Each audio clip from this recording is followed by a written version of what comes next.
He knew the drill. Signal. Slow. Window halfway down. Hands visible. Each movement was a prayer disguised as protocol, a language older than the officer who would soon appear. The siren's echo bled into the dark like an accusation without words. He had done nothing wrong, and yet his body rehearsed obedience with the precision of muscle memory. That was the ritual. That was survival. In America, some men practiced safety like faith. The highway stretched empty under a sky that had not yet decided to be morning. The pavement was slick with dew, reflecting the thin white lines that marked the lane like scripture. His sedan rolled forward, quiet, composed, before settling against the shoulder. Gravel crunched beneath the tires, a restrained surrender. He exhaled once, slow enough that it made no sound. His fingers rested on the wheel, open palms catching the dim green glow from the dashboard. The clock read 4:17 a.m., early enough that the world was still half asleep, yet awake enough for suspicion to stir. In the mirror, the red and blue lights pulsed rhythmically, hypnotic. Their glow filled the car, touching every surface, steering wheel, sleeve, cheek, glasses, tinting everything with borrowed authority. It felt less like light and more like judgment taking shape. Outside, a car door slammed. The sound broke the stillness like a gavel. He could already picture the officer. Young, impatient, shoulders squared to compensate for inexperience. There was a gait to certain kinds of power. Short, quick strides that mistook speed for control. He could hear it approaching now. License and registration. The command came sharp, metallic. No greeting. No explanation. He turned his head slightly, careful to move within the officer's sight line. "They're in my wallet and glove compartment," he said, voice low, precise. "May I reach for them?" The flashlight beam swept across the interior, pausing on his hands. The officer hesitated. "Go ahead." Each action unfolded with measured calm. Right hand to the jacket, wallet placed on the dashboard. Left hand opening the glove compartment. Inside lay a folded registration, and beneath it a leather case embossed with the Supreme Court seal. He touched it for a moment, not from vanity, but from the quiet recognition of irony. A badge of justice, unseen, unnecessary here. He closed the compartment gently, taking only what was requested. The flashlight's glare returned, tracing over the man's face. The light trembled slightly. Its holder did not. "Where you headed?" "Washington. Business or personal?" He considered the question. "Both." The officer shifted, unsure if he was being mocked. The silence between them widened, thick and unwelcoming. The night air smelled faintly of gasoline and frost. "Step out of the vehicle, please." He did not move immediately. Delay, even hesitation, could be misread as defiance. He opened the door slowly. The cold hit him like a formal reprimand, bracing, impersonal. He stepped out, coat settling around him in heavy folds of wool. The officer's flashlight roamed again, this time over the man's shoes, polished, black, immaculate. That kind of care offended something in the younger man. It contradicted the script he'd prepared in his head. "You know why I stopped you?" "No," the elder replied. "You were crossing the line back there." "I see. You been drinking tonight?" "No. You sure?" The officer's tone sharpened on the last word, but it broke against the calm in front of him. The older man's face was expressionless. The neutrality of someone who has learned that reaction is misinterpreted as provocation. Behind them, the road remained still, a ribbon of wet blackness unspooling into distance. Somewhere a truck's low engine hummed, passing and fading, indifferent witness to the ritual on the roadside. The flashlight lingered once more on the man's eyes, searching for something, guilt, fear, apology, but found only restraint. "You seem nervous," the officer said finally. "You seem certain," came the reply. It wasn't defiance. It was observation. But the words landed with the quiet weight of truth, and truth in moments like this was combustible. For a breath, neither moved. The silence thickened until even the hum of the engines felt like intrusion. The flashing lights continued their rhythm. Red, blue, blue, a mechanical heartbeat of the system itself. Somewhere in the rhythm, The old man recognized the same cadence he'd known his whole life. Order given, obedience performed, misunderstanding waiting its turn. The ritual never changed. Only the uniforms did. The officer stepped back, muttering something into the radio clipped to his shoulder. Static crackled in response. The words were swallowed by the open air. The man stood perfectly still, breath visible in the cold. Each exhale dissipated under the flashing lights, thin and temporary, like evidence erased before it could matter. He could feel the morning approaching behind the hills. Not yet light, but no longer night. A faint silver edge began to form along the horizon. It caught on the chrome of the car's mirror, refracting the red and blue into something almost white. Judgment and mercy, tangled in color and glass. When the moment finally settled, when neither of them spoke and the silence had exhausted itself, the man glanced once more at the mirror. In its reflection, two figures stood divided by light. One cloaked in the borrowed power of the state, the other in the quiet armor of restraint. And as the first line of dawn broke the horizon, it revealed the truth the lights could never show, that some rituals, practiced long enough, become the shape of a nation's conscience. The cold lingered between them, a thin membrane of breath and tension. Neither spoke. The officer's flashlight hung in the air, trembling slightly with his pulse.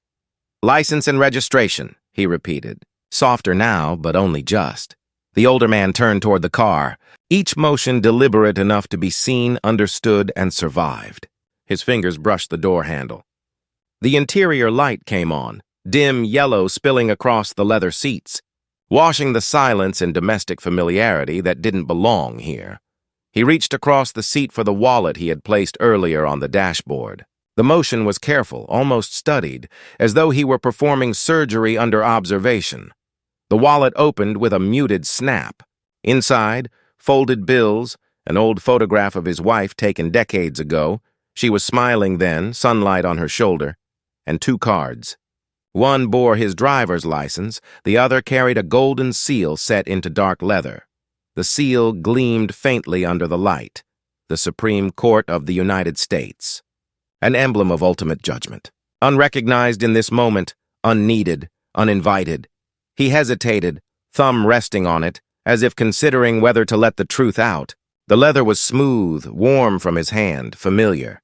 It was the weight of years, of arguments spoken under the solemn glare of marble domes, of decisions that bent the nation's conscience inch by inch. Here, it was only an object. A shape, a possibility. The officer leaned closer to the window. "Let's see it." The judge looked up. For a second, the flashlight caught the lenses of his glasses again, the reflection of the young man's face distorted in them. It looked small, unsettled. Then the light shifted away. "Take it slow," the officer added. His tone carried more caution than command now, but it was still wrapped in habit, the muscle memory of suspicion. The judge extended his hand, the wallet open, driver's license on top. The Supreme Court badge remained visible but unacknowledged, glinting quietly beneath the layer of plastic.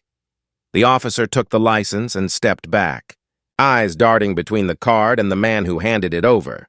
His brow furrowed. Something didn't fit. The address listed a Georgetown residence. The age, 73. The name, Justice Lionel Herron. "Justice," the officer read aloud, half to himself. "That your real name?" "It is," the man said, a pause. The wind pushed through the grass by the roadside. The flashlight beam wavered. "You some kind of lawyer?" The man did not answer immediately. "Something like that." The officer stared at the card again, lips tightening as though the letters might rearrange themselves into something more familiar, something less threatening. His mind worked through its options, a mistake, a joke, a test. He handed the license back with an uncertain motion, his gloved fingers brushing the older man's hand. The contact was brief, accidental, but the young man recoiled slightly, as if burned by the recognition he didn't yet understand.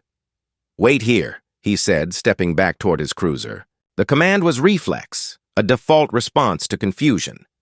The judge closed the wallet and set it once more on the dashboard, his fingers lingering over the embossed seal. The leather smelled faintly of paper and time. He remembered the day he received it. The ceremony, the oaths, the marble steps shining white under summer light. He had felt then that the badge was a promise. Now it felt like irony pressed into his palm. He remained motionless. In the rearview mirror, he watched the officer return to his vehicle. The blue and red lights still flashed, though they felt quieter now, as if embarrassed by their own insistence. The officer's silhouette leaned into the glow of the computer screen inside his cruiser. Keys clacked. Silence stretched. The judge's reflection floated above it all.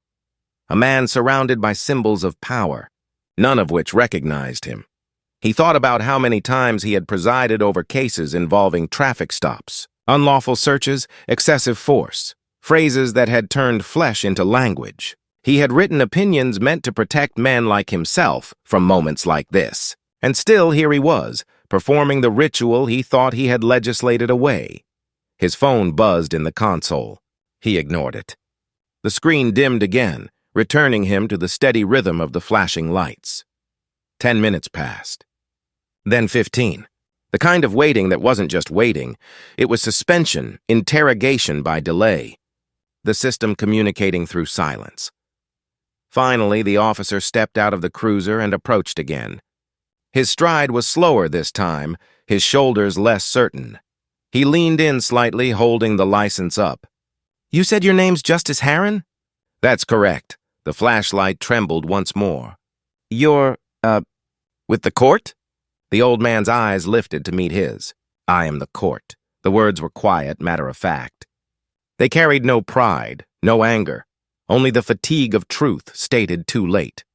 The officer froze. The beam of his flashlight landed squarely on the badge resting on the dashboard. The seal caught it full. The scales, the eagle, the engraved Latin motto. The symbol glowed as if alive. The young man's mouth opened slightly. But the sentence never arrived. He stepped back, the air between them thickening, reshaping itself. Authority had reversed its flow. The silence that followed was not relief. It was exposure. The judge looked straight ahead through the windshield. The horizon was paler now, the edges of the sky beginning to soften. He could see his reflection faintly in the glass, older, wearier. And behind it, the mirrored image of the lights still flashing, still insisting on guilt. He thought of the courtroom again, the long bench, the carved oak, the national flag draped in ceremonial stillness. He thought of how power, like light, distorted when placed too close to fear. The officer spoke again, voice quieter, careful now. I'm sorry, sir. I didn't—" The judge turned toward him, expression unreadable. "You didn't." Nothing more needed to be said. The rest hung in the air. The unspoken truth that he had meant you didn't know who I was, and the older man had heard instead, "You didn't see who I am." The officer stood still for a long moment, unsure where to look. The wind carried the smell of damp earth, exhaust, and something faintly metallic. Finally, the judge reached for the wallet again, closing it fully this time, the badge vanishing into shadow. The light struck the windshield one last time, splitting his reflection in two, the man and the symbol. When he spoke, his voice was steady but distant. "Go back to your car, officer." The younger man hesitated, then obeyed. The highway was silent again. Only the pulse of the lights remained, red, blue, flickering across the judge's glasses as he sat unmoving, watching nothing, thinking of everything. And in that relentless rhythm of color and breath, the truth glared quietly back at him. In a nation that worshipped symbols, recognition was never the same as justice. The silence between them did not fade. It changed temperature, cooling, condensing, hardening. It was no longer the silence of ignorance, but of something heavier. Recognition struggling against pride. The young officer stood outside the window, posture uncertain, eyes refusing to settle. He held the flashlight still, but his hand trembled slightly. The beam wavered against the black coat across the man's sleeve, before collapsing into the dark interior of the car. He had seen the badge. He knew what it meant. Yet the machinery within him, training, fear, ego, the slow poison of bias, would not allow retreat to look like respect. He cleared his throat. "You should have told me who you were." The judge did not look up. "I did." The officer frowned. "No, I mean, you asked my name," the judge said quietly. I answered. The words hung between them like an indictment. Not loud, not cruel, but perfectly weighted. The kind of answer that leaves no escape route. The officer's jaw flexed. He shifted his stance, grounding his boots in the gravel, as if contact with the earth could stabilize him. The sound, the small crunch beneath his soles, filled the empty stretch of highway. He leaned forward again, light catching on his badge. "You understand how this looks, right? You stop on the shoulder acting all—" "Careful! All rehearsed!" The judge's gaze lifted, calm and level. "Because I have rehearsed it?" The flashlight faltered again. "Sir, I'm just trying to do my job," the officer said, too quickly. "I'm aware," the judge replied. "So am I." The pause that followed was short but cutting. Somewhere beyond the guardrail, a night bird gave one flat note before vanishing into the dark. The young man stepped back, blinking, as if the air between them had shifted density. His throat tightened. The script in his head, the pattern of command and compliance, was crumbling under something he could not name. "You think you're better than me, don't you?" the officer said, voice rising half a register, the tremor of insecurity disguised as anger. The judge's face did not change. "I think we are both accountable for our actions." That tone, calm, judicial, clean as glass, struck like a verdict. It did not shout. It did not beg. It declared. The officer felt the blood rush to his temples. He stepped closer again, closer than procedure allowed, the flashlight now a weapon of brightness. The judge did not flinch. His hands remained visible, open on the wheel. The right one steady as marble, the left resting lightly on his knee. The young man's own hand, gripping the flashlight, began to shake. A tremor, small but irrepressible, betrayed him. "Don't move your hands!" the officer barked suddenly, instinct snapping back to life. "I haven't! Just stay still!" "I am." The rhythm of the exchange was no longer speech. It was heartbeat, friction, mirrored breath. From a distance, the flashing lights continued their pulse, mechanical and indifferent. Each flicker turned their faces into opposing masks, one washed in red, the other in blue, then both swallowed by the black between. The judge inhaled, slow and deep. "Officer," he said, the word pronounced with deliberate gentleness, "you've made an error.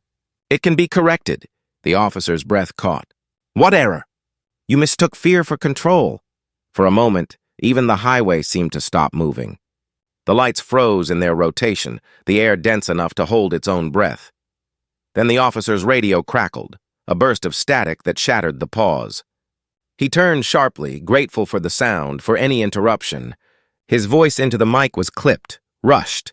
"Unit 49 here. Got a possible situation. Requesting backup. Possible situation." The phrase hung absurdly in the night air, as though the danger resided anywhere but in his own trembling hands. The judge said nothing. He simply folded his palms together in his lap, the gesture subtle, dignified. It was not prayer. It was restraint taking physical form. Minutes passed. The distant wail of another siren began to bleed into the air, faint at first, then clearer, growing. The officer stood rigid beside his cruiser, one hand on his radio, the other at his hip. He watched the older man through the windshield, as though proximity itself were peril. Inside the sedan, the judge remained still. The interior light had faded again, leaving his profile half-lit by the alternating glow outside. The gold band on his left ring finger caught the red light each time it passed, a heartbeat of metal. Rhythmic, patient. He thought of his wife, her voice telling him years ago that dignity was not a weapon but a burden. He had not understood her then. Tonight he did. The approaching siren grew louder, another patrol car, then a third. The sound multiplied, the same note of urgency repeated until it became absurd. The judge closed his eyes briefly. When he opened them, the horizon was thinning into gray. Morning was coming. The first cruiser pulled in behind the other, tires grinding against gravel. Two new officers stepped out, their movements crisp, automatic. One approached his colleague, voice low. The other's eyes flicked toward the sedan, then away again. The young officer spoke rapidly, gesturing toward the car, his words muffled but urgent. The others nodded. Hierarchy reasserted itself. Process took the stage. The judge could see the new arrival's reflection in his mirror, older, heavier, the kind of man who had learned to survive the bureaucracy of power.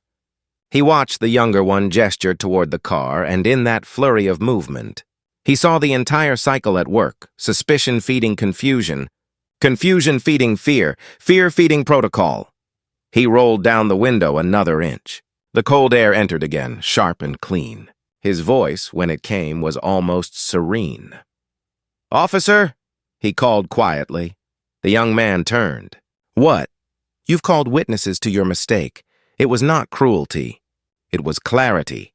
The older officer's head turned sharply at the tone, as though the voice itself carried rank. He walked toward the car, peered inside, saw the face, the posture, the composure, and hesitated. "Sir," he said carefully, "do you mind telling me your name?"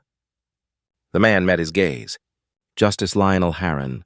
The silence that followed was thick enough to feel. The younger officer's breath caught audibly. His grip on the flashlight loosened. It fell, thudding softly into the gravel. The new officer's voice was quiet. "Understood, sir." No one moved for several seconds. The younger man stared at the badge on the dashboard as if it were a mirror showing him something unbearable. Not guilt, but the shape of his own reflection without the uniform. The judge finally spoke once more. Voice measured. "That will be all." The older officer nodded once and began to turn back toward the cruisers. The younger one stood rooted, eyes unfocused, lost in the space between humiliation and revelation. In the judge's car, the light flickered faintly. His hands returned to the wheel, steady as ever. The rhythm of breath, of pulse, of composure reclaimed its place. Outside, the younger officer's hands, trembling, uncertain, hung useless at his sides. Two hands, two truths, one steady, one afraid. The lights continued their ceaseless rotation, casting judgment not through intent, but through illumination. Red, blue, color without conscience, truth without mercy. And as dawn finally breached the horizon, its white light swallowed both men whole, dissolving the illusion of power and leaving only the fact of it, fragile, borrowed, human.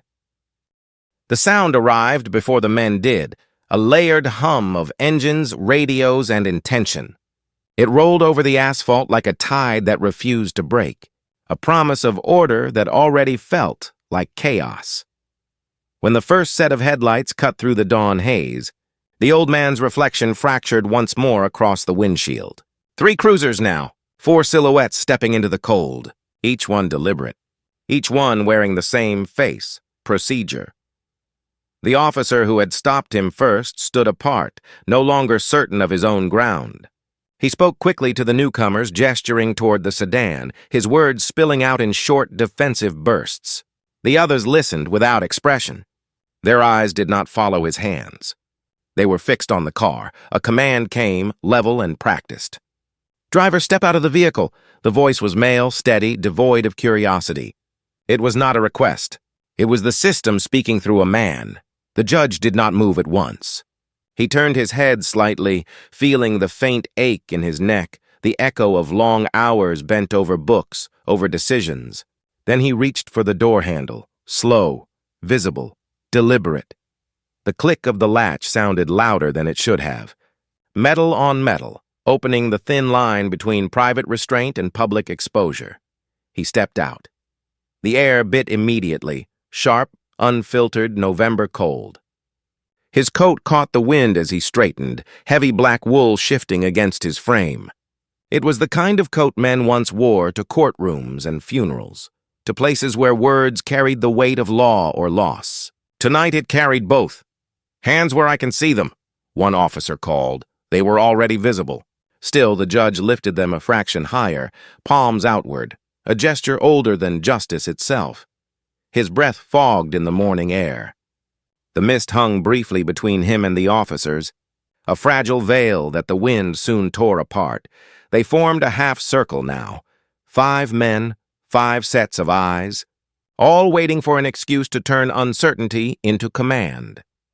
The senior among them stepped closer. His voice softened, not out of respect, but habit. "Sir, we just need to confirm a few things." The judge inclined his head slightly. "You have my identification." "We do." "But we still have to verify." "Then verify." The senior officer hesitated. It was a reasonable answer, delivered with impossible calm. He felt the weight of it, not defiance, but authority worn like a second skin. He looked to the younger officer, the one who had initiated the stop, and something wordless passed between them. A question neither could frame without losing control of the moment.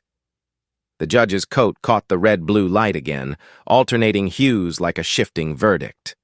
The fabric absorbed the cold, but it did not yield. One of the younger officers muttered, "Why is he dressed like that at this hour?" The words slipped out before he could stop them. The senior officer shot him a look, sharp, warning. But the question lingered, floating in the raw air like an unspoken bias laid bare. The judge heard it. Of course he did. He did not turn his head. He simply adjusted his collar, a small act of self-possession that looked for a moment like defiance. The younger officer who had started it all stepped forward, voice brittle. "We just want to make sure everything's clear." The judge regarded him. "You've made it quite clear." The senior officer shifted his stance. "Sir, would you mind walking over to my car?" "Is there a reason?" "Just procedure, procedure." The word landed like a verdict, too. Not moral, not personal, just mechanical. It was the voice of something neither living nor dead, but permanent. The judge nodded once and began to walk. The gravel beneath his shoes cracked softly, each step measured, each sound precise. His coat swayed behind him like a shadow with memory. When he reached the cruiser, the senior officer opened the back door, a motion automatic but awkward. "You can wait here while we verify your ID."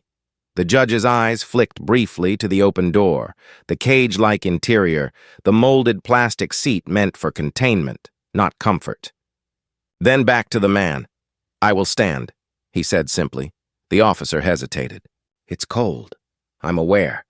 And so he stood, tall, unmoving, the coat heavy on his shoulders. The light from the rising sun touched the edge of the fabric, revealing faint threads of silver where the wool had thinned with age. It looked for that instant like armor showing its wear, proof not of fragility, but endurance. No one spoke for several minutes. The radios murmured softly, codes exchanged, the distant hum of verification crawling through unseen channels. The younger officer shifted his weight, glancing repeatedly at his superior. The senior man stood still, arms folded, jaw tight. Finally, a voice crackled over the radio, words too faint to catch, but their meaning landed. The senior officer's shoulders eased by a fraction. He stepped forward. "Justice Heron," he said quietly. "It's been confirmed." The judge's eyes did not move. "Of course it has." The younger officer flinched at the tone, not loud, not cruel, just final. "I apologize for the inconvenience," the senior one added. The judge's gaze rested on him for a moment longer, then turned toward the horizon. The sun was climbing now, pale gold over the trees, indifferent to what had transpired. "Inconvenience," he repeated almost to himself. "That's what you call it?" The senior officer said nothing. He couldn't. The younger one opened his mouth, then closed it. His breath clouded the air in front of him, a visible proof of shame that evaporated too quickly to matter. The judge adjusted his coat once more, smoothing the front as though restoring order to something that could still be salvaged. "I'll be on my way," he said. "Yes, sir." He walked back to his car, each step leaving a faint impression in the gravel, a line of small marks, temporary but exact. When he reached the door, he paused. Behind him, the officers stood in tableau. 5 men framed by strobing light, motionless, mute. He opened the door, sat, and closed it with a firm, quiet click. The sound seemed to mark an ending none of them were prepared to acknowledge. Inside, the car felt warm again, sealed from the air, from the voices, from the system outside. His hands found the wheel. The black wool of his coat brushed the sleeve, soft against skin, heavy with meaning. He did not start the engine right away. For a moment he simply sat, breathing, remembering. The coat on his shoulders was both shield and shroud, dignity and fatigue.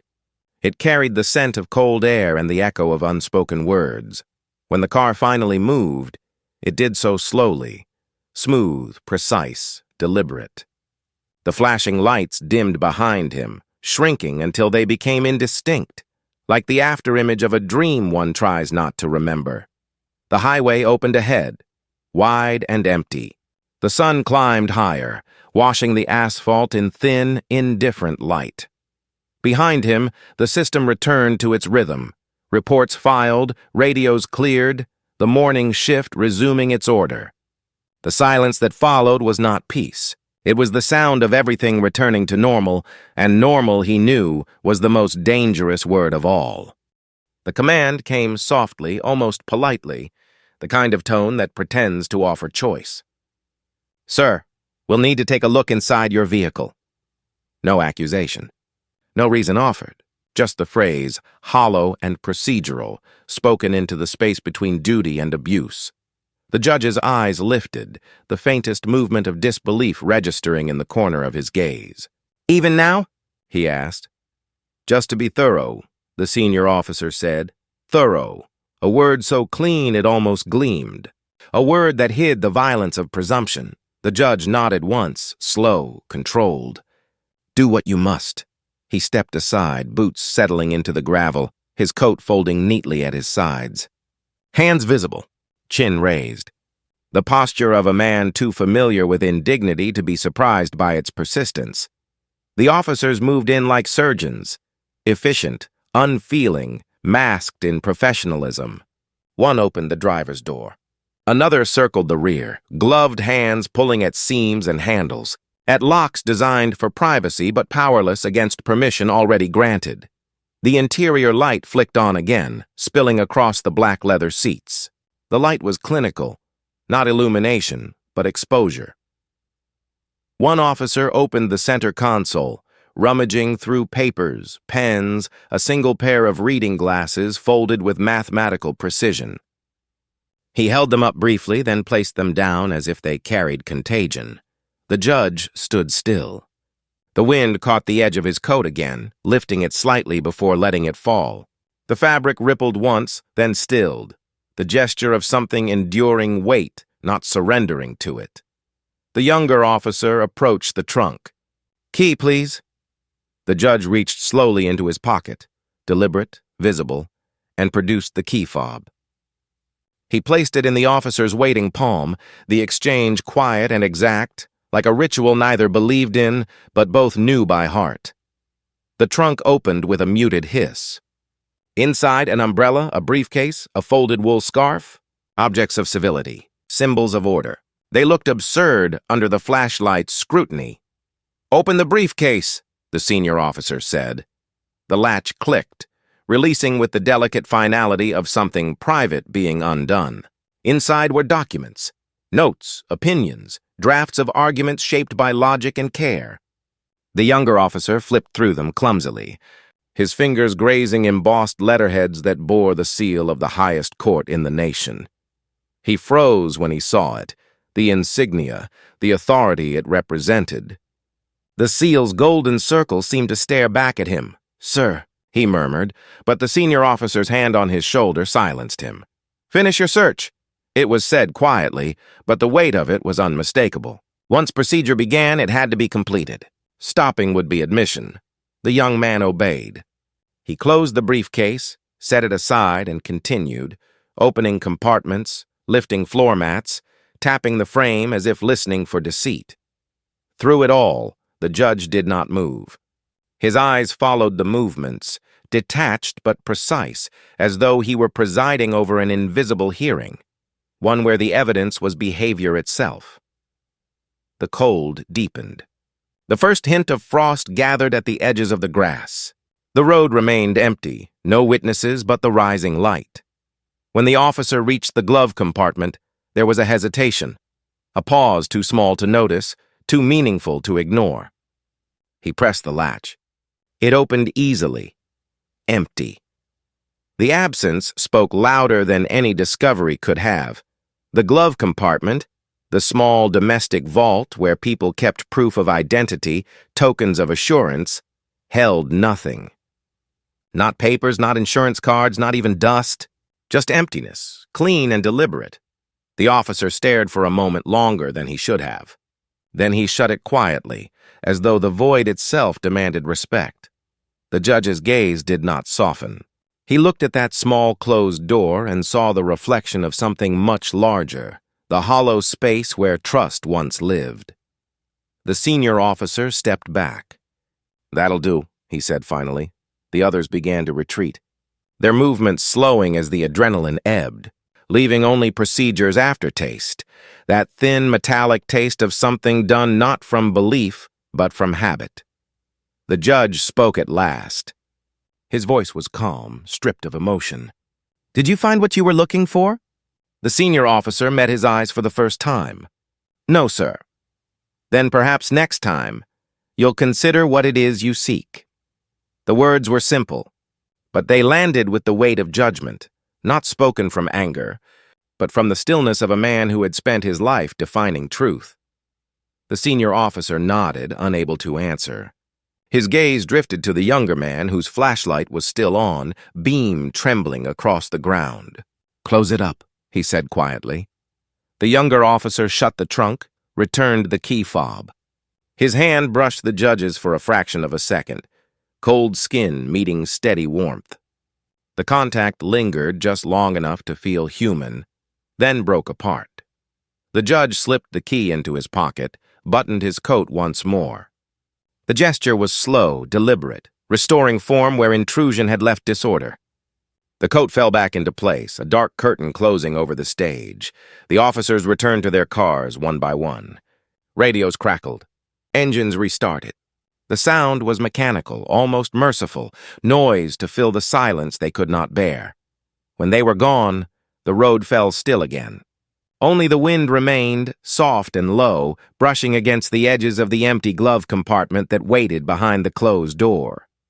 The judge opened his car door, paused, and looked inside. The faint smell of latex and cold air lingered, the scent of intrusion pretending to be order.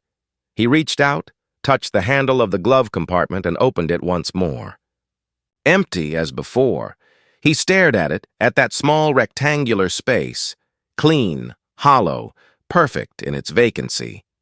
For a long moment he said nothing. Then he closed it gently, the latch clicking into place with a sound too precise to be accidental. It was the sound of something being sealed, not forgotten. When he started the car, the engine's hum felt different. Not mechanical, but weary. He drove slowly, the weight of the coat pressing on his shoulders.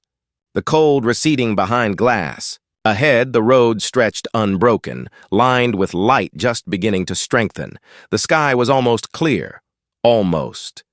And behind him, in the glove compartment that held nothing, the silence of the system remained, complete, unquestioned, immaculate. It happened quietly, almost by accident. No shift in posture, no flash of light, just a simple movement. A thumb pressing against the leather edge of the wallet. Pulling it open once more. The senior officer had meant to confirm, to double-check, to be thorough. The younger one watched, his breath shallow, a single line of condensation escaping into the morning air. Inside the wallet, the ID badge caught the light, gold, deep and unmistakable. The seal, circular, intricate, solemn, seemed to emit its own gravity. An eagle outstretched, the words Supreme Court of the United States engraved in austere precision. It was not just a symbol. It was the weight of centuries, the law's cold heart stamped in metal and light. The officer's face changed.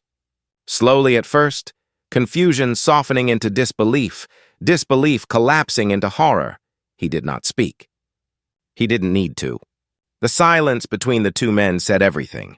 The collapse of power, the unveiling of truth, the exposure of ignorance made visible. The judge watched him, not with anger, not even with pity, but with the heavy sorrow of a man who had seen this too many times in too many forms. The wallet remained open, the badge gleaming faintly. It reflected both of their faces in miniature, two distorted images caught in one symbol. One face pale, raw, unmoored, the other still, calm, exhausted. The officer's mouth opened, closed. Words gathered and died before reaching the air. The judge's voice cut gently across the space. Don't. It wasn't a command. It was mercy. Quiet, unbearable mercy. The younger officer took a step back as though the seal itself had pushed him. His breath came unevenly. The sound of the highway, faint and distant, began to rise, the ordinary world returning, indifferent to revelation. He blinked once, twice, as if trying to wake from a dream that refused to end. Yes. The single word landed like a gavel's fall. Absolute. Final, leaving no room for misunderstanding. For a moment, everything stilled. Even the wind seemed to pause, the air tightening around them. The lights from the cruisers continued to turn, slow and rhythmic, painting red and blue across the badge, across the man who held it, across the one who had ignored it. The judge's eyes did not move. He studied the younger man's face, the tremor in the jaw, the twitch in the hand, the widening awareness of consequence. What he saw was not guilt, not yet, only recognition. Recognition too late. He took the wallet back, calm, unhurried. The leather folded over the seal again, as though covering something sacred. When he spoke, his voice was low, nearly indistinguishable from the wind. You see, officer, there are moments when power reveals itself not through what it demands, but through what it endures. The younger man's throat tightened. I didn't know— No, the judge interrupted softly. You didn't want to. The sentence was quiet, but its precision was surgical. It did not accuse. It dissected. The officer's gaze fell to the ground. His hands, once steady with command, now hung uncertainly by his sides. The gloves looked ridiculous, instruments of order on a man undone by his own assumptions. Behind him, the senior officer shifted uncomfortably, understanding too late that silence would not protect him either. The judge slid the wallet into his coat pocket and buttoned it closed. The gesture was small but absolute, the sealing of evidence, the restoration of ownership. He looked out toward the horizon. The sky had turned pale, washed in early sunlight. The first commuter cars began to hum faintly in the distance, unaware that for a brief moment on a forgotten stretch of highway, the scales of justice had turned without ceremony or witness. The younger officer finally spoke. His voice cracked raw. What happens now? The judge turned to him, studied him carefully, and answered with disarming simplicity, You learn. The word hung in the cold air, not threat, not promise. Just truth. The younger man blinked, confusion flickering across his face. Learn what? The judge's gaze did not waver. That respect cannot be retroactive. The sentence landed quietly but completely. There was no reply that could follow it. For a long moment, neither moved. The scene had lost its spectacle, reduced to the unbearable intimacy of recognition. Two men, a symbol, and the silence of understanding. The senior officer cleared his throat, but the sound seemed foreign now, intrusive. He gestured vaguely toward the road. We should let him go. The words sounded insufficient, mechanical. Let him go. As if what they had done could be undone through permission. The judge took one last look at the younger officer. His face softened, not forgiveness but fatigue. Good day, officer. He turned, walked back toward his car. The gravel shifted under his steps, the same sound as before, yet heavier somehow, as though the earth itself recorded the moment. He opened the door, slid in, and sat. For a second, his reflection appeared in the rearview mirror, the lined face, the eyes tired but unwavering. The seal of the court, hidden once more in his coat, seemed to hum faintly, invisible but present. judgment incarnate. The officers watched as the car eased forward, the engine quiet, dignified. The taillights bled red into the morning haze, then disappeared. None of them spoke. The road was empty again. Only the faint scent of exhaust and cold air remained, proof that the world, in its relentless rhythm, had resumed. The younger officer stood still long after the sound of the engine faded. The image of the badge, that glint of gold and law, lingered behind his eyelids, refusing to fade. He felt the weight of it not as punishment, but as exposure, the sudden knowledge of his own blindness, laid bare in the clean light of morning. When he finally looked down at his own badge, it seemed smaller somehow, duller, the shine of authority stripped of meaning. He closed his hand around it, not in pride, but in shame. The sun rose higher, bleaching the colors from the scene until everything, the cruisers, the uniforms, the gravel, turned the same indifferent shade of gray. It was as if the world itself had rendered judgment, and it had done so, as truth often does, without sound, without spectacle, without mercy. For a long time, no one moved. The sirens had gone quiet. The engines idled faintly in the background, a low metallic heartbeat that seemed to pulse in time with their unease. The dawn had fully broken now, light spilling over the asphalt in thin, pale ribbons, outlining everything with the indifferent precision of truth. The judge stood by his car, motionless. His hands rested at his sides, unarmed, unguarded, and yet the space around him carried a gravity that none of the uniforms could cross. The younger officer swallowed, the sound audible in the stillness. His throat tightened around words that refused to form. He tried once, the beginning of an apology, half-formed and inadequate. "Sir, The judge's eyes lifted just slightly. That was all it took. The rest of the sentence dissolved in his mouth, leaving nothing but breath and regret. The silence grew. It had texture now, thick, heavy, nearly visible. It settled over the highway, over the cars, over the men standing uselessly in their uniforms. Even the radio chatter seemed to recognize it. The static softened, as though the air itself were holding its breath. The younger officer tried again, voice trembling. I never meant." The judge's gaze didn't waver. "Meaning," he said quietly, "is the refuge of the unaccountable." The words fell without anger, without emphasis. They simply existed, complete, sufficient. And then he said nothing more. He turned his eyes toward the horizon, toward the rising sun. The light caught the faint edge of his glasses, the silver rim flashing once before fading again. His breath was slow, even, the only movement left in him. The younger man wanted to fill the space, to apologize again, to reach for words that might humanize what had just been stripped bare. But the silence was too large now. It had become the law between them. He took a step forward. "Please, The judge's hand rose, not abruptly, not in anger, just raised enough to halt him. It was astonishing how quickly authority could shift when it was real.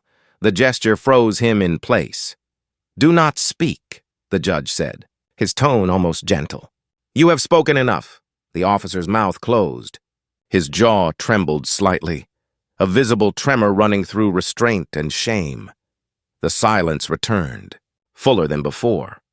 It pressed against every object, the cruisers, the badge, the black coat, the morning light.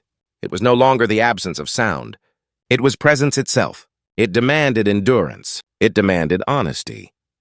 The senior officer shifted his weight, looked at the ground, then at the younger man. No orders to give, no language that could reassert control. The judge's face remained composed, but it was not peace. It was endurance in its purest form, the kind that cost energy, not effort. He inhaled slowly. The breath caught light in the cold air. Visible, brief, then gone. The silence lengthened further. It became unbearable not because it condemned, but because it didn't need to. In that stillness, the younger officer began to realize the punishment had already occurred. Not through accusation, not through reprimand. but through witnessing himself reflected in the eyes of the man he had tried to control.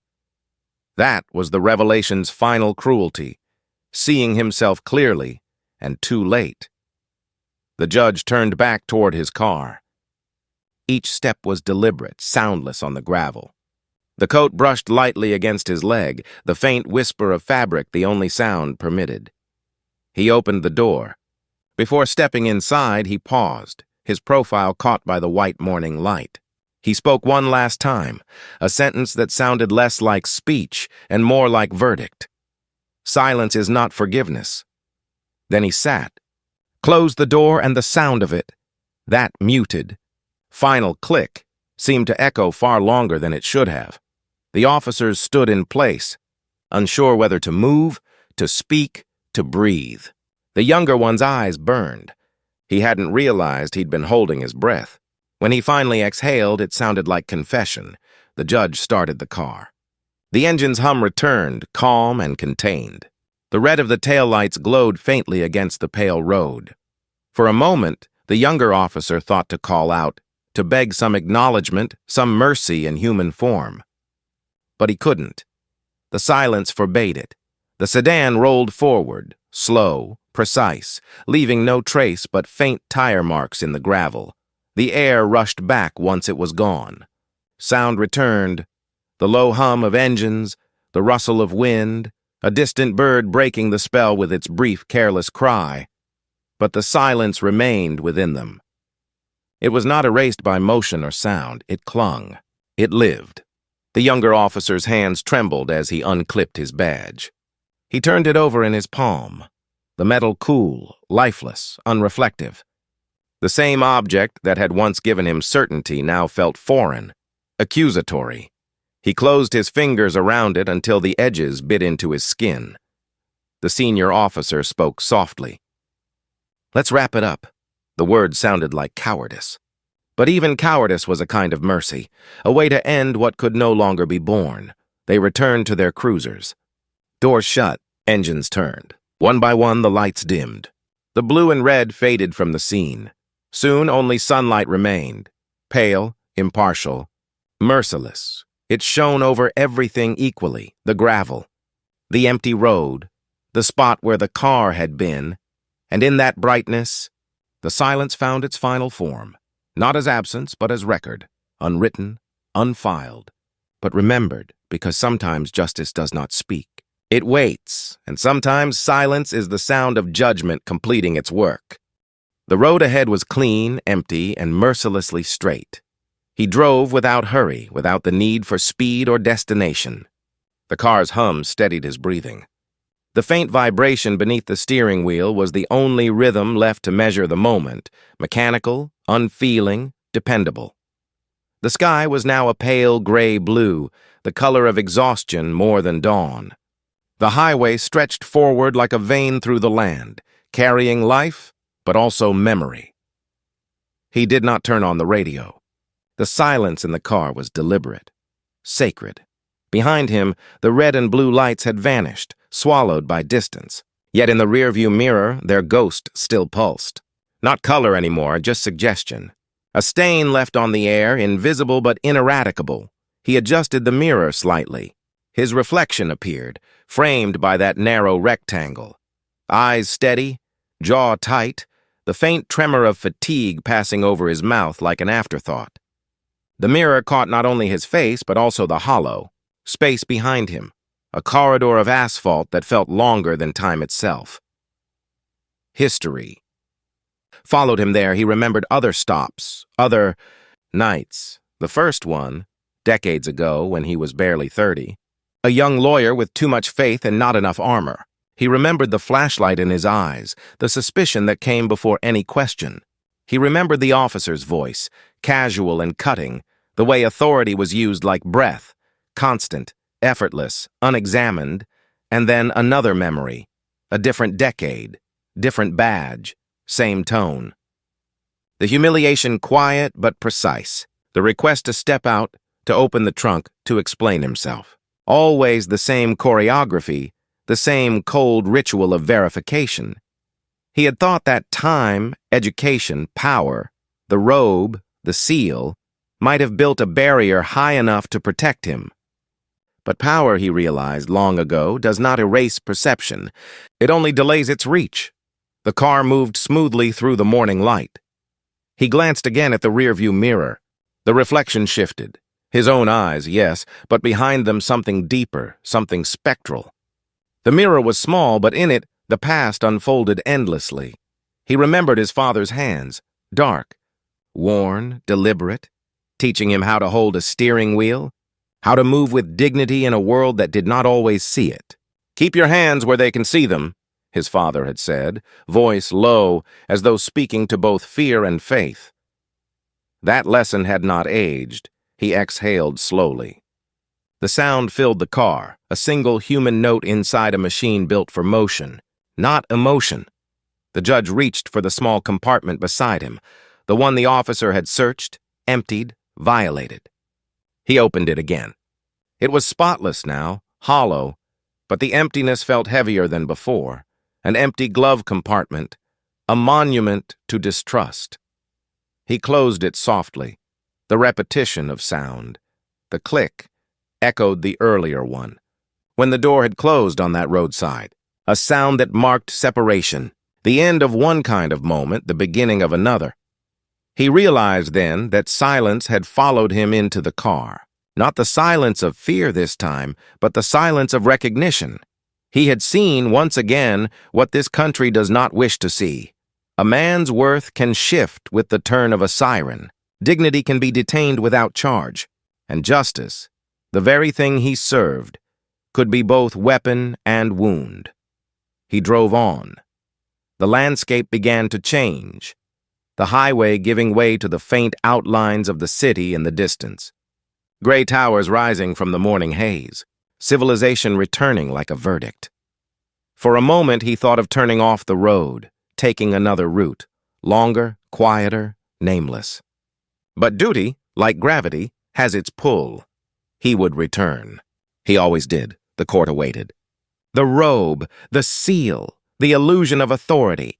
He would sit again beneath the great dome, where words became law, where voices carried through marble halls as if truth could be amplified by architecture, and he would speak with calm precision, with the clarity of intellect that they expected. He would decide cases on principle, precedent, and reason.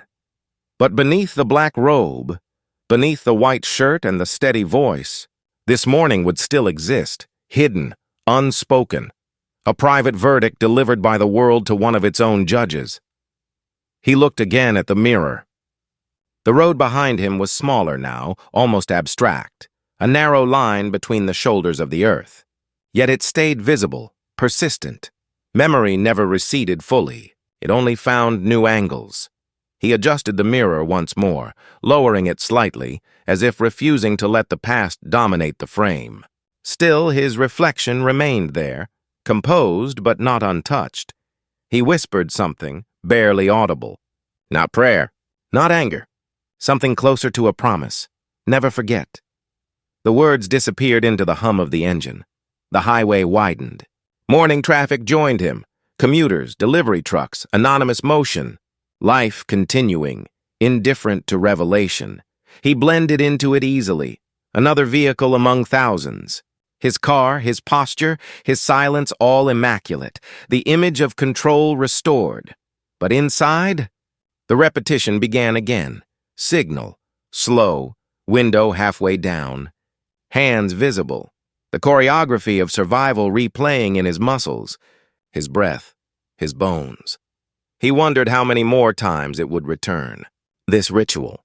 How many more men and how many more dawns would practice it like faith. The light turned golden now, slanting through the windshield, warm and unforgiving. He didn't flinch. He let it strike his face, clear and full. In that light, the rearview mirror gleamed one last time, not with red and blue, but with white. And for the first time that morning, the reflection held peace, not because the past was gone, but because he could finally see it as what it was. Not failure, but record, a living archive of what must not be forgotten. The road curved ahead. The courthouse lay beyond the city. He pressed gently on the accelerator. The car responded steady and smooth. The silence followed, loyal and immense, and behind him, in the mirror, history kept its vigil, watching, endless, awake. The building breathed cold, not the cold of weather, but of permanence. Stone and silence arranged to remind men that law was meant to outlast them. The marble floors carried no echo, only the muted rhythm of footsteps that had long learned to move without sound. He entered as he always did, coat folded over his arm. Eyes straight ahead, the faintest nod to the guard at the door. The man greeted him by title, not name. "Good morning, Justice." A phrase without meaning, merely procedural, like a form stamped and passed along. The judge inclined his head. Neither warmth nor reply required. Inside, the great hall stretched out, columns white as bleached bone, shafts of pale light descending through high windows that seemed to belong to another century. The air carried the scent of paper and polish, the faint metallic whisper of discipline. Here, everything had order. Here there was no chaos. No sirens, no gravel, no blue light, only symmetry. He walked through it slowly, his steps measured, each stride an assertion of composure. The sound of his shoes on marble marked the passage of one who had learned to carry weight without revealing it. Secretaries passed with files held like offerings. Clerks whispered over stacks of briefs, their voices light, efficient, untouched by the kind of silence he had endured the night before. "Justice Alden," one of them said with a practiced smile. "Your docket for the morning." He took the folder, nodded once. "Thank you." The young man's eyes met his for only a moment, then dropped again, not out of disrespect but from habit. This was the posture of the institution, heads bowed before intellect, not humanity. The judge continued down the corridor. The light here was immaculate. No color, no warmth, just clean illumination, as if truth itself had been sterilized for use. He paused before the portraits lining the walls. Former justices, framed in gold, gazed down with painted authority, their faces composed, timeless, detached. He had stood among them for nearly 2 decades. He wondered, as he often did, how many of them had ever been pulled over. His reflection caught faintly in the glass of one frame. His face mirrored over another's, 2 justices overlapping, the living and the remembered. He studied the composite image for a moment, the faint shimmer of light between them. Marble and asphalt. 2 worlds bound by law, separated by experience. He turned away. In his chambers, the air was cooler still. Bookshelves lined the walls, volumes arranged in perfect order, law reports, constitutional commentary, bound decisions. A cathedral of logic. He set his coat on the stand, smoothed the sleeve once, then sat. The chair creaked slightly, the only imperfection in the room. The desk waited, immaculate, papers stacked in columns. A brass pen glinted beneath the overhead light. On the surface, his Supreme Court badge lay where he had left it the night before. Polished, circular, unyielding. He reached for it. The metal was cold. For a long time, he did not move. The seal stared back, the eagle, the scales, the motto beneath. Symbols meant to signify impartiality. He turned it over. The underside was blank, smooth. Without inscription, it reflected only his own skin. He placed it down carefully, face down. Outside the window, the flag stirred once, barely perceptible. Below, tourists gathered at the steps, cameras raised toward the marble facade. The sound was muffled but constant, a faint murmur of curiosity and faith. They believed in what the building represented. Perhaps he still did too, in the way one believes in an old language even after forgetting how to speak it. A knock at the door. "Come in," he said. His clerk entered, carrying a stack of drafts. Young, eager, oblivious. "Sir, the decision on Holloway versus State, you wanted to review before conference?" He gestured to the desk. "Leave it there." The clerk obeyed, placing the documents beside the untouched pen. "Will you need anything else, sir?" "No," the judge replied. His tone was not unkind, merely final. When the door closed, the silence returned.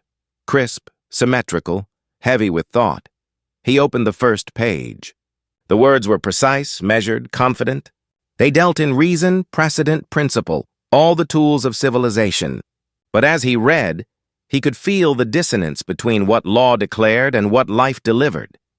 He paused, looking again at his hands resting on the page, the same hands that had been visible through a car window only hours before. Hands steady then, steady now, but the difference between control and submission had never been thinner. He looked at the surface of the desk, the faint sheen of polished wood, and in its reflection saw, for just an instant, the red-blue flare return. Memory, persistent and patient. He closed the file gently, aligning its edges. He could already hear his colleagues' voices in the upcoming session, dry, precise, detached. The ritual of reason repeating itself, unbothered by the pulse of lived pain beneath its marble skin. He leaned back, eyes tracing the ceiling, and coffered. Perfect. Weightless. This was justice as architecture, elevated, untouchable, beautiful. And yet it was built on the same earth as the road where he had stood in silence. He thought of the officer, the trembling hands, the stammering apology. He thought of the silence that followed, and then of this silence, colder, purer, institutional, one born of fear. The other of decorum, different tones, same absence. He reached again for the badge, turned it face up this time, and placed it on the stack of documents. The emblem gleamed beneath the light, its reflection catching faintly in the brass pen beside it. For a moment, the image almost resembled a pair of headlights on a dark road. He blinked, and it was gone. Outside, the morning moved on. Clerks exchanged files. Visitors entered.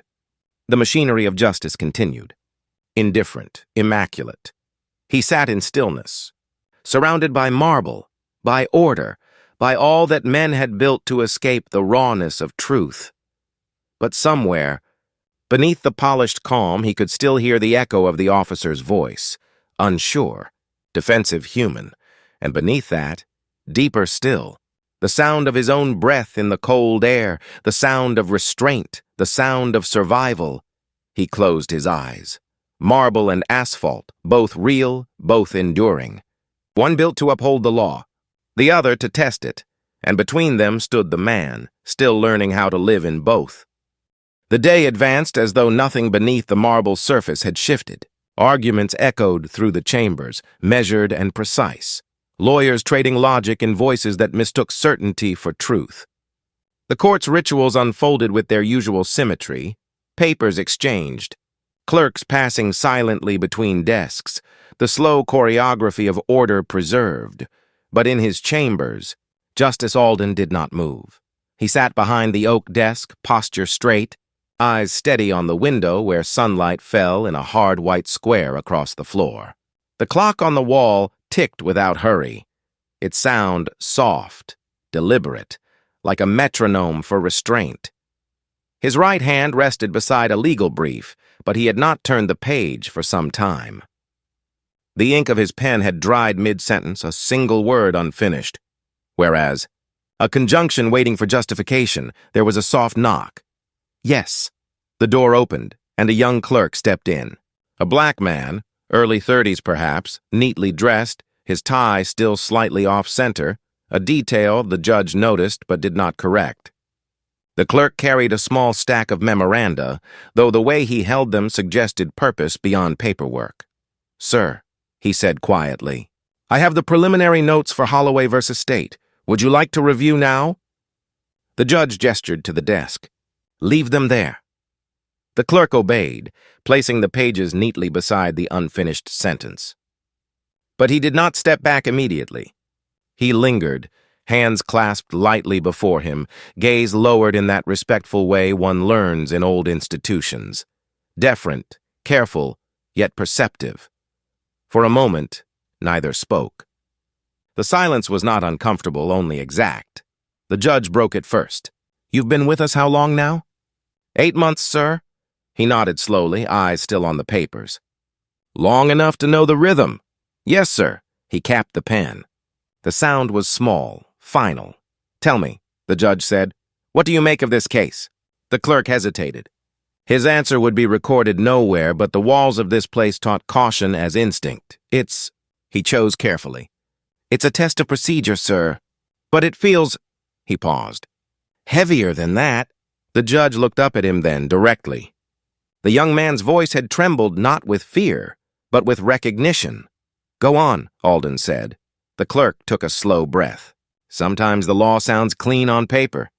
But when it's lived... He stopped himself, then met the judge's eyes. It echoes differently, sir. Alden regarded him for a moment.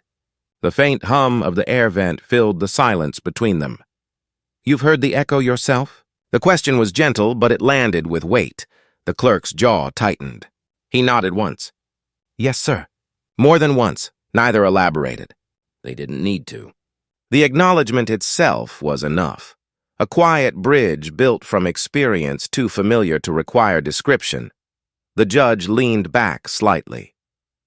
The chair creaked again, that same small imperfection that reminded the room of humanity within structure. He reached for the pen on his desk. Brass, weighty, worn smooth from years of use. The same pen that had signed rulings and dissents, written words that shaped the boundaries of justice and, sometimes, its excuses. He turned it once between his fingers, then extended it across the desk. Here, he said. Take this. The clerk hesitated. Sir? Consider it a loan, the judge said. You'll need a good pen if you're going to write what matters. The young man stepped forward, accepting it with both hands, as though it were not a pen, but something ceremonial. The brass was warm, its weight unfamiliar but fitting. Thank you, sir, he said quietly. The judge nodded. Be careful with it. It remembers what it writes. For a long moment, they simply looked at one another, not as justice and subordinate, but as two men aware of the same invisible architecture surrounding them. The clerk broke the gaze first, lowering his eyes again. Sir, he said softly, may I ask you something? Yes. When you write your opinions, the clerk began carefully, do you ever think about who they're written for? The judge paused. A long silence followed. Then, every word, he said. Everyone, the clerk nodded. He seemed to understand the layers inside that answer, how meaning could serve both the institution and those waiting outside its gates. He turned to leave, but before reaching the door, he stopped. The light from the window caught his profile. Sharp. Earnest. Resolute. You know, sir, he said without turning. My father used to tell me the law doesn't protect dignity. We have to bring our own. The judge's expression did not change, but something in his eyes softened. A recognition, deep and unguarded. Your father was right, he said quietly. And wrong. The law tries. Men fail. The clerk nodded, a faint smile flickering and fading. Still worth trying, sir. Then he left, closing the door gently behind him. The judge remained seated. The room was unchanged, silent, ordered, dignified. But on his desk, the absence of the pen was striking. The empty space where it had rested seemed to radiate meaning. He looked down at the unfinished word, whereas, and traced the ink with one finger. The sentence waited still. He reached for another pen, smaller, lighter, less familiar. With measured care, he wrote the next line. The handwriting was slower than before, deliberate, shaped by thought rather than authority. When he finished, he set the pen aside and read what he had written. The words were plain, procedural, but the sentence held a different kind of truth now. Not about law, but about endurance. He leaned back, eyes drifting to the window once more. Outside, the flag moved faintly in the afternoon breeze, the same flag that had hung above him when he was searched. Questioned and left to silence. He wondered whether the clerk, years from now, would sit in a chamber like this, with the same marble, the same light, the same ritual calm, and remember this exchange. He hoped he would, because that was how legacy truly traveled here. Not in speeches, but in silences, in gestures, in the quiet transfer of something too fragile to name. He looked down again at the empty spot on his desk, where the brass pen had rested. It gleamed faintly in memory, a small symbol of continuity in a system that forgot so easily. He closed the file. The sound of the paper sharp in the quiet. Outside, a distant bell marked the hour. Another day, another ruling. But somewhere, in another office down the hall, a young clerk held a borrowed pen, its weight anchoring him to something unseen. Something endured, and that, the judge thought, might be enough. The chamber filled slowly, the way sanctuaries do before a sermon. Clerks moved with careful economy, arranging briefs, checking microphones, adjusting chairs. The air smelled faintly of old wood and ink, the scent of order. Light filtered from the high windows, pale and indirect, turning the dust into slow, dignified motion. Justice Alden entered last. All rose. The gavel struck once, a single, clear report that echoed through the marble like a shot tamed by ritual. He sat. The others followed. "Court is now in session," the marshal announced. The words were ceremonial, but today they felt heavier, older, like something buried and unearthed. The case was Henderson via City of Meridian. Civil action. Allegation of unlawful search and racial profiling. Routine by the court's measure. Foundational by every other counsel approached the lectern. The petitioner, a young black attorney, spoke first. Voice precise, unwavering. She carried herself like someone who understood both the danger and the necessity of composure.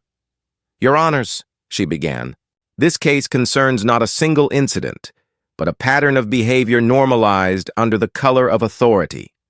Alden listened. Not merely as judge, as witness. Her words struck chords too exact, too familiar. Pattern of behavior. Color of authority. The language of law was now indistinguishable from memory. She continued. "When power mistakes itself for justice, every stop becomes a sentence." He felt the phrase settle in the air. A murmur ran through the gallery. Restrained. Reverent. Alden's gaze stayed steady on the advocate, but his mind moved elsewhere. To the road, to the flashlight, to the silence that had filled the space between question and command. He blinked once. Returning to the present, the respondent, counsel for the city, began his argument. All careful qualification and procedural rhetoric. He spoke of statistics, departmental protocols, the reasonable perception of threat.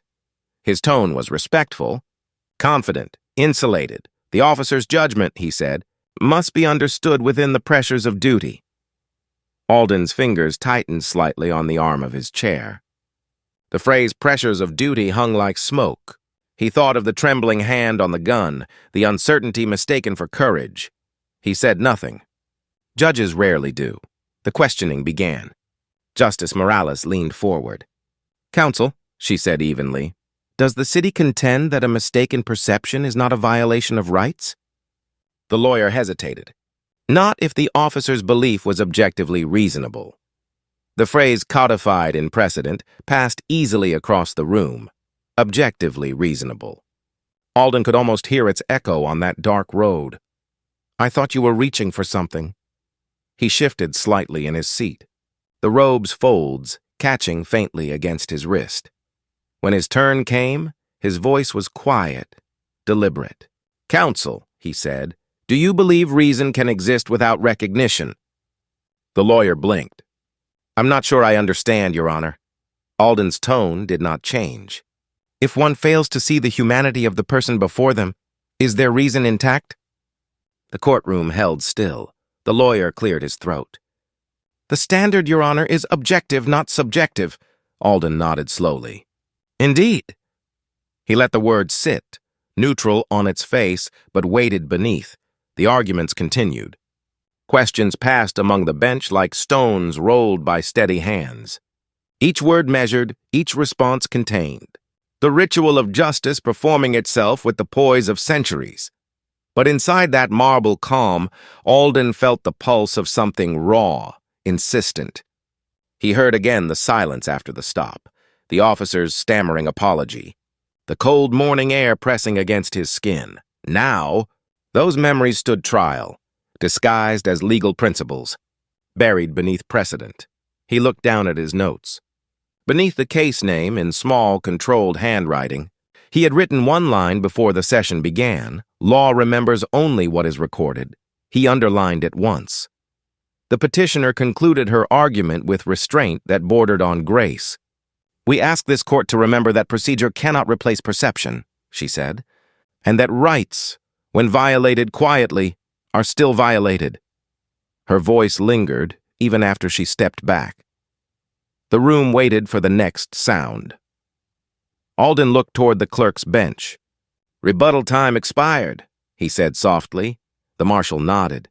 "All rise." The gavel struck again, once cleanly, decisively. The sound echoed longer than usual, reverberating against marble and mind alike. Session adjourned. He remained seated as the others filed out. The gallery emptied in respectful silence. The light shifted. Thinner now, colder. His hand hovered over the gavel once more. He did not lift it, only touch the wood. Smooth, worn, familiar. The object felt heavier than it should have. He imagined for a moment the sound it would make if struck without purpose. Not as judgment, but as confession. He withdrew his hand. The chamber was empty now, except for his clerk waiting discreetly near the door. The same young man from the day before, the one with the borrowed pen. The clerk approached quietly. "Sir? Yes, you were quieter than usual today." Alden gave a faint smile. Listening requires silence. The clerk nodded, understanding more than his years should have allowed. "Sometimes," he said, "that's the hardest kind of speaking." Alden studied him, the steadiness in his eyes, the way the light caught the brass pen in his pocket. "Keep listening," the judge said. "The world rarely tells you the truth directly." The young man inclined his head. "Yes, sir." The judge rose slowly, gathering his papers. The robe shifted around him, heavy, deliberate, the fabric's movement dignified but not freeing. As he turned to leave, his gaze drifted once more to the gavel resting on the bench, an instrument of order. A translation of power. He thought of its echo, how it mimicked the sound of a heartbeat when struck, how it could make silence sound like justice. He left it there, untouched. Outside the chamber, clerks passed in muted conversation. The corridors gleamed. The building exhaled its steady institutional calm, but behind the closed doors, the echo of the gavel still lingered, a quiet percussion beneath marble and memory. And in that echo, he heard the truth no ruling could contain, that justice, when stripped of recognition, becomes merely sound. He walked on, his steps even, his face composed, his heart carrying the verdict no court would ever record. The room had no windows, only walls the color of paper left too long in the sun, not white, but the memory of it. A long metal table divided the space with the precision of a blade. 3 chairs on one side, one on the other. Fluorescent light hummed above them, constant and cold, bathing everything in the same indifferent glare.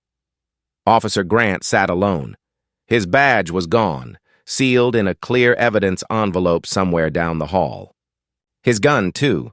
His belt looked wrong without it, too light, as though a piece of his body had been misplaced.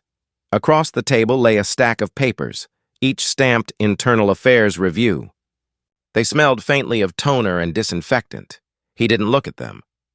He stared instead at his hands. The nails bitten down, the skin near the knuckles raw from washing. He rubbed one thumb against the other, waiting for the door to open. When it did, no one spoke at first. 3 figures entered, the captain, the departmental attorney, and an internal affairs officer with a tablet. Their movements were practiced, efficient, ritual without empathy. The captain's shoes clicked sharply against the linoleum. The sound was almost rhythmic, like a countdown. "Officer Grant," the captain said, lowering himself into the chair opposite. "You understand why you're here?" Grant nodded once. His throat was dry. "Yes, sir." The attorney pressed the tablet's screen. The fluorescent hum deepened slightly, filling the silence like static. The video began to play, dashcam footage. The dark highway, the stop, The old man's sedan pulling over, the light reflecting off the rearview mirror. Grant couldn't look away. His voice echoed from the small speaker. Louder, harsher than he remembered. "Hands where I can see them! Now!" He winced. The words landed differently in this room, stripped of adrenaline and authority. The captain leaned back. "You recognize the individual?" Grant swallowed. "I do now." The attorney didn't look up. "Justice Alden, United States Supreme Court." The words hung there. Not revelation anymore, but indictment. The captain folded his hands. "You'll be placed on administrative suspension pending review. This meeting is for preliminary documentation." Grant nodded again, the gesture mechanical. The internal affairs officer began typing. The keys made a faint clatter, steady as a metronome. "Do you have anything to say for the record?" Grant hesitated. It wasn't about who he was. "I didn't know." "That's the problem," the attorney said without looking up. Grant's voice broke slightly. "I followed protocol." The captain's eyes stayed flat. "Protocol doesn't absolve perception." The words hit with the weight of something practiced, recited. They were the department's shield, not his. Grant leaned forward, the metal edge of the table pressing against his forearms. "He didn't tell me who he was." "He shouldn't have to," the captain said. The silence that followed was surgical, cut clean, drained of emotion. Fluorescent light hummed louder, flickering once before steadying. The hum filled the space between them, between justification and recognition. The internal affairs officer cleared her throat. "Officer Grant, for the record, do you acknowledge the escalation could have been avoided?" He stared at his hands again. "I don't know anymore." The attorney looked up for the first time. "That's an honest answer. Unfortunately, honesty doesn't mitigate liability." Grant blinked. The words landed differently than guilt, colder, bureaucratic. Liability, not wrong, not immoral, just inconvenient. The captain shifted his gaze to the ceiling light as though inspecting it. "Public relations is already handling the leak. We'll need your written statement before end of day." "The leak?" Grant asked, the videos circulating. Media knows who he was. "They'll want a face for it." He felt his stomach twist. "So that's it? You'll let them take me?" The captain's tone didn't change. "We'll let the process take its course." Grant almost laughed. Process. The word felt like a door closing. He pictured the night again, the red-blue flare, the man's calm voice, his stillness. Not defiance, not fear, just presence. He hadn't known what to do with that kind of calm. Now the calm had become his sentence. The internal affairs officer spoke again, softer this time. "Did you ever feel threatened?" Grant's eyes lifted to hers. He wanted to say no, wanted to say I was scared, but not of him. But the words never formed. "I felt unsure," he said instead. She nodded, typing it down. Unsure. A neutral word. A safe word. The captain pushed his chair back, signaling the meeting's end. "That'll be all for now." They stood. Papers were gathered. The tablet clicked off. The hum of the lights filled the vacuum where judgment should have been. Grant remained seated until they left. When the door closed, he exhaled slowly, the first breath that wasn't measured by someone else's authority. It came out ragged. He looked around the room, the blank walls, the table, the sealed envelope on the counter marked personal effects. Inside, his badge. The number engraved on it, 4172, it used to mean something. Now it looked like evidence. He picked up the envelope, holding it against the light. The metal inside reflected the fluorescence in thin, sharp glints. Cold light, never warmth. He thought about the judge, the man's steady hands, his composure. The way silence had felt heavier than any command. Grant pressed the envelope to the table and stared at it. For the first time, he realized what it meant to see and not recognize, to act and not understand. He stood slowly, pushing the chair back until it scraped. The sound was harsh, grating, too human for this place. The hum of the lights continued, indifferent. The room remained the same, sterile, bright, untouched. He walked out. Down the corridor, officers avoided his gaze. The department functioned as it always had. Memos, radios, the faint scent of burnt coffee, the machinery of order still turning, untroubled. As he passed the front desk, he caught his reflection in the glass door, pale, tired, featureless beneath the fluorescent wash. He paused. For a moment, he couldn't tell if the light was revealing him or erasing him. Then he stepped outside. The sun was rising, soft and imperfect, spilling warmth the building had never known. He squinted, blinking against it, a light unfiltered by institution. For the first time in years, he felt its weight, and for a fleeting second, he understood why the silence on that highway had felt like judgment. The room was built for control. No windows, no clocks, no interruptions. Just the hum of central air and the faint reflection of fluorescent light on polished oak. The table stretched nearly the length of the room, dark, smooth, heavy, its surface absorbing every word that landed upon it. 12 people sat around it. No one said his name. The folder at the center of the table was labeled simply Incident Report, Media Response Draft. The word incident had been typed in bold, as though confidence could neutralize truth. The Deputy Attorney General spoke first. His tone practiced, his voice a steady monotone designed to imply composure. The press cycle is intensifying. Every network has picked it up. The footage has over 3 million views as of this morning. Across the table, a woman from the department's communications office adjusted her blazer and said, "We should consider a statement of regret. Carefully worded. No admission of fault." The Undersecretary for Public Safety leaned back, the leather chair creaking faintly. Regret reads like weakness. It invites follow-up questions, a pause. The hum of air conditioning filled the space like static, steady and inescapable. Another official, younger, sharp-featured, restless, tapped a pen against his notepad. "The optics are already bad." "You can't look detached when the public thinks you're blind," the Deputy Attorney General exhaled. "We don't confirm blindness by overreacting." The words floated unchallenged. They were not meant to be believed, only recorded. Someone poured water from a glass pitcher. The sound was absurdly loud, clean, almost ceremonial. The communications director cleared her throat. "We've drafted 3 options for the Secretary's statement." She opened a folder, sliding copies across the table. Option 1, emphasis on transparency and accountability. Option 2, reaffirming trust in ongoing processes. Option 3, a purely procedural acknowledgement. "We are aware. We are reviewing." The phrase fell like a mantra. We are aware. We are reviewing. It had the rhythm of institutional prayer. The Undersecretary flipped through the pages, unimpressed. "The court hasn't commented yet, correct?" "Correct," said the deputy. "No statement from the justice or his office." A silence followed. A long one.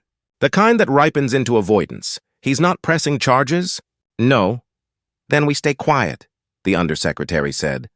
"Let the story cool itself," the younger official frowned. "With respect, sir, silence is the story now." The older man smiled without warmth. "Then let them write it." The table absorbed that, too. At the far end of the room, an aide took notes on a tablet, her fingers moving soundlessly. Every motion seemed part of a choreography of pretense, the performance of governance in the absence of conscience. The Deputy Attorney General adjusted his cufflinks, gold with black enamel, small symbols of power worn casually. "We need to anticipate legislative pressure. If the Judiciary Committee raises this, we can't look caught off guard. Then what's the strategy?" someone asked. "Containment," he said simply. "We emphasize protocol adherence. Frame it as a procedural misstep, not a moral one." "Moral?" another voice scoffed softly. "We're not here to write sermons." A few quiet laughs, dry, tired, humorless. The communications director's voice broke the faint rhythm. "We can't ignore the racial optics." The room went still again. The word racial always arrived like a foreign object, acknowledged. "Handled carefully, then put aside. We don't use that term in official correspondence," the deputy said, flatly. "But it's already in the conversation." "Then let the conversation stay outside this room." The table gleamed under the fluorescent light. its reflection fractured by the faint scratches of pens and folders. Beneath its surface, the wood grain formed a network of lines, unseen but permanent, like the record of everything denied. Someone's phone buzzed against the tabletop, the vibration low and insect-like. The deputy glanced at it, then silenced it without looking. Publicly, he continued, we reaffirm institutional integrity. Privately, we review internal standards. That's the balance. The word balance drew a few nods. It was the language of bureaucratic conscience, equilibrium, mistaken for justice. The communications director leaned forward slightly. If we say nothing, we look complicit, the undersecretary smiled. If we say something, we become responsible. A murmur of assent rippled around the table, the quiet sound of collective absolution. Draft a statement, the deputy said at last. Something clean. No names, no details. Emphasize our commitment to fairness and transparency. He looked around the table. And make sure the word incident appears at least twice. The woman nodded, making a note. Yes, sir. The conversation moved to logistics, scheduling, language vetting, clearance for release. Voices rose and fell in even tones, the rhythm of procedure uninterrupted. No one asked how a man's dignity had been reduced to a press cycle. No one spoke of the silence that had followed on that cold stretch of highway. By the end, the meeting felt less like a discussion than an erasure performed by professionals. The deputy closed his folder. We'll reconvene after legal reviews the draft. Chairs shifted. Papers gathered. The room exhaled one by one. They filed out. The lights hummed on. The table remained. When the last door shut, the room returned to its steady, empty quiet. The pitcher of water sat half full, condensation forming on the glass. A single page had been left behind, an early draft of the statement. Across its top margin, written in pencil, were the words, "Find language that sounds like remorse, not liability." The pencil mark was faint but deliberate, human handwriting in a room allergic to humanity. The air vent rattled once, then steadied again. Fluorescent light pressed down, bright but never warm, illuminating everything equally. The table, the page, the empty chairs. In that sterile glow, the table's surface appeared flawless, seamless. Only from the side, under the right angle of light, could one see the small fractures running through the wood, hairline but permanent, like truth beneath institution. Visible only when light refused to flatter. The auditorium was filled before dawn. Law clerks, journalists, students, and colleagues took their seats in silence, broken only by the whisper of fabric and the click of pens. The banners above the stage read, "The Moral Architecture of Justice, a lecture by Justice Nathaniel Alden." The words gleamed under stage lights, sterile, formal, unknowing. They did not carry the weight of the night behind them. A podium stood at the center of the stage. A single microphone waited, its red indicator light glowing faintly, a pulse in the dark. On the lectern, a stack of handwritten notes rested neatly, edges squared. The ink was black even, precise. Beneath the top page, a faint impression of the pen's pressure left invisible echoes of words unsaid. When the judge entered, the audience rose as one. He acknowledged them with a nod, deliberate, contained. His robe was absent tonight, replaced by a dark suit impeccably pressed, his tie the color of wet stone. He moved slowly, each step measured, as though every inch between him and the podium held history. He began without introduction. "Justice is not a structure built from law," he said. "It is a structure built from recognition." The microphone caught the weight of his voice, calm, resonant, unhurried. "Law," he continued, "is the language of power refined through reason. But reason without empathy is architecture without foundation. It stands, but it does not shelter." The audience listened, still, reverent. He did not mention highways. He did not mention stops. He did not speak of lights flashing against glass. But the silence between his sentences carried their imprint, faint but unmistakable. "Every society," he said, "builds its systems not to reflect what it is, but what it hopes to appear to be. And the gap between those two, between image and truth, is where justice either breathes or suffocates. A murmur moved faintly through the room. The rhythm of note-taking faltered, replaced by something quieter, listening not for argument but confession. "We speak often of fairness," he said, "as though it were a possession, something owned by the righteous. But fairness cannot be inherited. It must be practiced, repeated, guarded, like breath itself." He paused then, allowing the silence to stretch. In that pause, someone coughed. Someone else shifted in their chair. The small human sounds made the air more fragile, not less. "Justice," he said softly, "is not born in courtrooms. It is born in moments of pause, the heartbeat between perception and decision." He looked down briefly at his notes. On the page beneath, his handwriting wavered, a rare imperfection. The ink smudged faintly near the corner, where his hand had pressed too long. He continued, his voice lower now, each word carrying the gravity of restraint. "We build courts of marble and glass to suggest permanence. But what sustains justice is not stone. It is the willingness to see, truly see, those who stand before us. Without that, we are not arbiters. We are merely reflections of our own blindness." Somewhere in the second row, a young law student swallowed hard, her pen motionless. She would write that line later, word for word, not knowing what ghost had spoken it through him. The judge turned one page. "Systems, by their nature, protect themselves. They are built to endure, not to feel. Yet every law, however technical, carries a question of morality. One that must be answered not by precedent, but by conscience." His hand trembled once, barely. He steadied it against the lectern. "When we mistake silence for peace," he said, "we allow dignity to erode in plain sight." He paused again. The lights were warm on his face, but his shadow fell across the lectern, long, unwavering, bisecting the speech notes like a black line of truth dividing word from meaning. "To judge," he said, "is to remember that authority is borrowed. It does not belong to us. It belongs to those whose lives are shaped by our decisions." He looked up, eyes scanning the room, seeing not the rows of faces, but the reflection of every unseen one. When power forgets humility, justice forgets humanity. There was no applause yet. The air was too still, too charged with something unnameable. He closed his notes gently. The papers made no sound, only the faint rasp of one page brushing another. "I have served long enough," he said, "to know that the truest form of justice is not written in law, but remembered in conduct." The last words were almost a whisper. He stepped back from the podium. For a moment he seemed smaller, not frail but human, unarmored.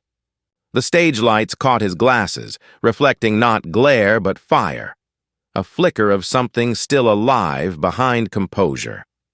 Applause came slowly, then steadily, then all at once. Reporters leaned forward. Students stood.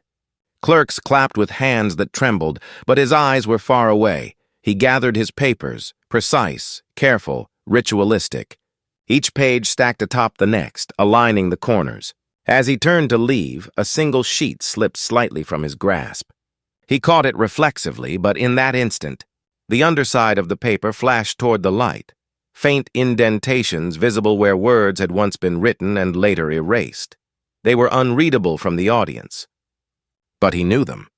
He had written them weeks ago, then decided they did not belong in public record. There is a violence quieter than harm. It is disbelief.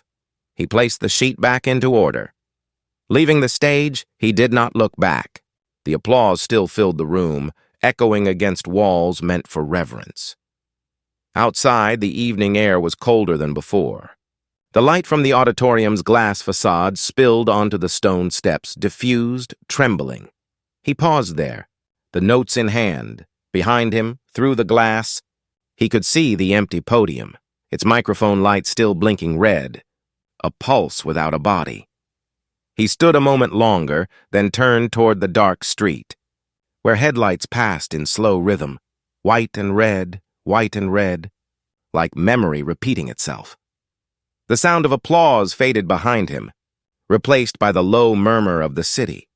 He walked on, coat drawn close, the notes pressed to his chest, ink above, silence beneath. Dawn again.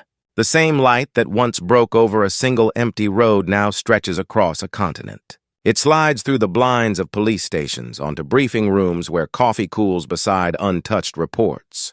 It seeps across highways, thousands of them, each one waiting, unblinking, for the next quiet confrontation between authority and existence. The cycle resumes before the day has even begun. Engines hum. Radios crackle. Tires hum against asphalt slick with morning dew. Each sound blends into the machinery of order, a system vast enough to feel invisible. On one stretch of road in Georgia, a patrol car idles beneath a flickering overpass light. In Michigan, an officer checks his reflection in the side mirror before stepping out into the cold. In California, a driver's hands tighten around a steering wheel before the siren even sounds. Everywhere, the same choreography unfolds. Signal, slow, window halfway down, hands visible. Each motion an offering. Each breath a negotiation. The judge's words from the night before, his voice calm, precise, deliberate, are being replayed on public radio. Not for reverence, but rotation. Sound bites clipped for clarity. Lines trimmed for palatability. Justice is not a structure built from law. It is a structure built from recognition. The anchor's voice is smooth, practiced, detached. The tone of a nation used to mourning by headline. In the justice's office, his clerk listens from behind a desk cluttered with case briefs.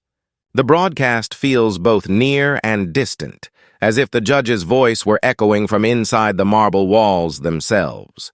He writes one sentence on a legal pad and underlines it. Law must learn to see. Then he sets down his pen and closes his eyes. Not to rest, but to remember. Across the city, the officer, Grant, hears the same voice on a car radio. He's sitting in his driveway, uniform folded in a box beside him, his hands resting on the steering wheel out of habit. When the judge's words fill the small cabin of the car, he doesn't turn the volume up or down. He just listens. Something in the voice, steady, unaccusing, holds him in place. He thinks of that night again. The stillness. The restraint. The silence that had not been surrender but judgment. He closes his eyes, and for the first time the silence feels less like punishment and more like instruction.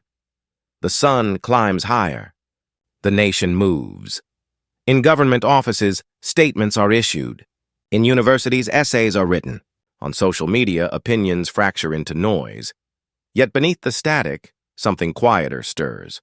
Not outrage, not absolution, but recognition in its most fragile form. People begin to look, briefly, uneasily, but they look. The system absorbs the noise.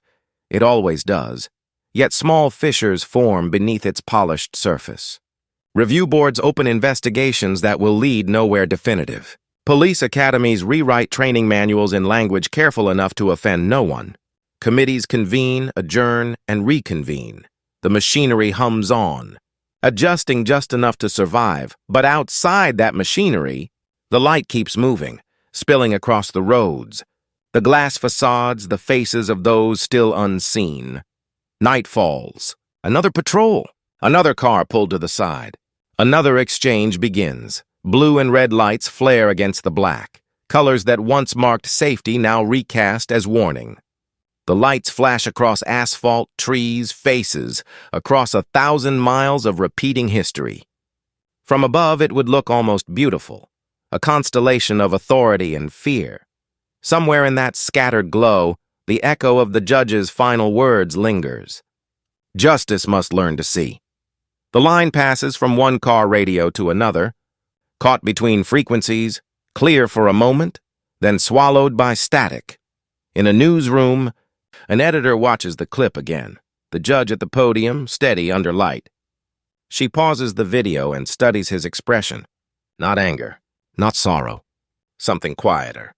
Something that looked like endurance turned inside out. She closes the window and opens a new document. Title, The Cost of Recognition. She begins to type. Miles away, the judge sits in his study, the lights dim. His notes from the lecture lie before him, marked with pencil edits and faint fingerprints. He runs a finger across one of the indentations, the erased words pressed into the paper's flesh. He whispers them once to no one. There is a violence quieter than harm. It is disbelief. Outside his window, the city hums. Ambulances, patrols, the unending loop of vigilance. The same blue light that once accused him now slides across the buildings like a reminder. He watches it move, rhythmic, endless. He does not look away. For a long time, he sits there, neither at rest nor at war, but in witness. The silence around him is not peace. It is memory. And beyond that silence, the system continues, vast, intricate, self-correcting, self-protecting. It does not sleep. It only resets, engines start, tires turn, lights flash. Somewhere, another man rehearses the ritual. Signal, slow, window halfway down. Hands visible, each motion a prayer. Each breath a reminder. The highway gleams faintly under moonlight, smooth, indifferent, waiting. And above it all, the pulse of red and blue, justice, forever in pursuit, never quite arriving.